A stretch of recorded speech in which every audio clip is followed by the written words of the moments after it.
here, and you again with yet another video. Today we're going to be reviewing X-Men Days of Future Past. Now I am very sorry that this video has been taking a while, but like I said in my update, I've been busy with exams and studying and everything. So I'm sorry if this video comes late. If it's any consolation, I only went and saw the movie yesterday.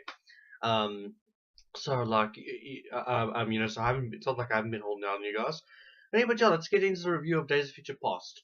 Now, this movie was surprisingly very good. It was really, really, really good. I mean, like, not only did I find that it was better um, than any of the previous X-Men movies, I also thought that it was probably the best superhero movie of the year. I mean, like, better than Captain America, better than Spider-Man.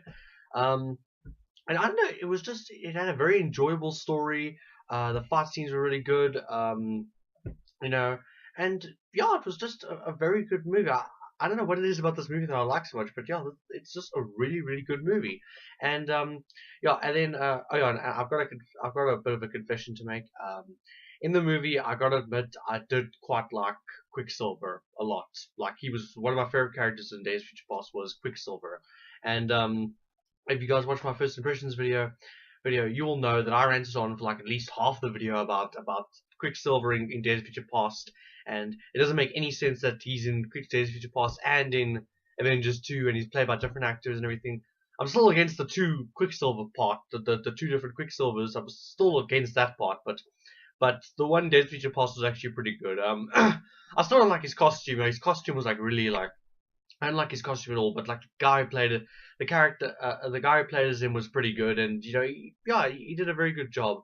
And I must say they did get the super speed part quite right, especially like that in the one scene where he goes into where they actually show what it's like for him when he's running around in FOSS, and everything's like in slow motion to him, and he's just like walking around normally. Whereas in real time, he's actually one running around so fast that everyone else is in normal mode, you know.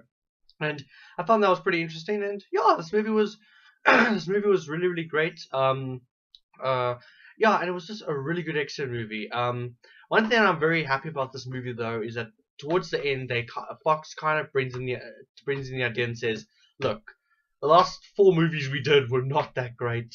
So let's just pretend they never happened. And I'm glad actually Fox is doing it, because like the first 4 X-Men movies weren't that great. I mean, okay, X-Men 2 was okay. X-Men 2 wasn't too bad, but like X-Men 1, 3, and Origins Wolverine were just horrible. But what I will admit about Fox is that lately Fox has been bringing their A game. I think after X-Men Origins Wolverine, Fox is just like, okay, come on, let's relook at our strategy. What are we doing wrong? How can we do it better? Because, you know, First Class was good, Days of Future Past was very good, and also the Wolverine, that was also pretty good. And yeah, I just think that Fox is doing a really great job. If you follow me on Twitter, after the movie, I actually tweeted about the movie and said that, you know, that Marvel Studios really needs to watch out, because Fox is bringing their A game, and they are, because in this movie you can see that they're bringing their A game, and they really are trying their best to make good movies. And I gotta give them credit for it. I gotta give them credit. I think Fox is doing a great job with X-Men right now. Okay, obviously it still doesn't follow the comic books, but it's fine. It's Fox. We've pretty much all gotten used to the fact that they're never gonna follow the comics. But it's still a very good movie, and I thought it was really good. Now, one of my complaints about the movie is just the one main reason is just I didn't really like I just thought the movie was very depressing. Like, it was really, really depressing, especially like in the parts where like they go back into the future, they see all these, and they show all these X-Men busy getting killed and ripped apart by these Sentinels, and I don't know, they kind of went a bit overboard with it. Especially like when they die, it's like in slow motion. It's not like in normal, you know, real time. It's like in slow motion and dramatic music, and I was kind of like, oh my god, guys, seriously, like, this is way too depressing. I mean, I think that was just my only real complaint about the movie, was that, you know, it was just that it was just a very depressing movie. I mean, there were a few funny parts there, here and there, but most of the time it was very depressing. And I don't know, the X-Men aren't all that depressing. I mean, they're not a depressing bunch of people. They're actually fun, you know.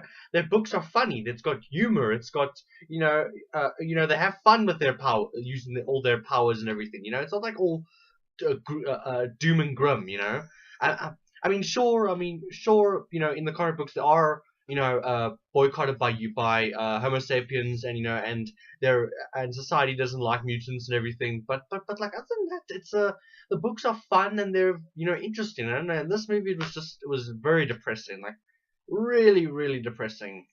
Um, but yeah, this movie was great. I thought it was really good. Like I said, best X-Men movie, best super movie of the year so far. We still got to see Guardians of the Galaxy, but I don't know. I mean, I guess we'll see until then. But yeah, it was just a great movie. Should you guys go watch it? Yeah. I say definitely go watch it. Oh yeah, and by the way, just before I end this review, I just want to quickly just add. I just want to talk about the costumes quickly. Overall, the costumes were all pretty good. I just didn't like the Sentinel costumes. The Sentinels looked like, I don't know, I did not like the Sentinels. They just looked like these cheap knockoffs of the Destroyer robot from the first Thor movie. You know, I mean, they didn't look then. The Sentinels were supposed to be like really big, and they're supposed to have like those big heads, and they're supposed to be like giants. They're supposed to be like really really big, like almost like the size of a small, like basically as big as tall as a small building. You know, that's what they were supposed to be. And I don't know, they were big, but they weren't like, you know, as big as I would want them to. But anyway, but it's fine. Other than character design, they did a very good job with the movie. So yeah, I'll probably give the movie a 4 out of 5. Very good movie. Okay, no, sorry, not 4 out of 5. That's for comic books. Oh yeah, I'll give it a 9 out of 10. Yeah, 9 out of 10. I think that's a fair review.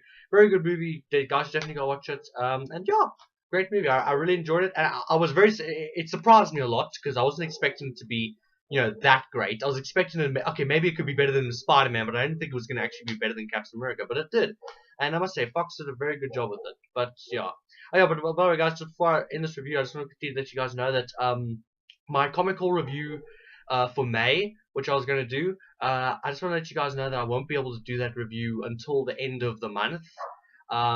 Because the thing is, I still haven't gotten my comic books yet, and it's getting closer and closer to my exams. So unfortunately, I can't do a review video do reviews or anything. So I'll do is like at the end of the month, I'll do the June reviews, and then I'll also do like a May one. But I'll make sure that I specify on the title that it's May.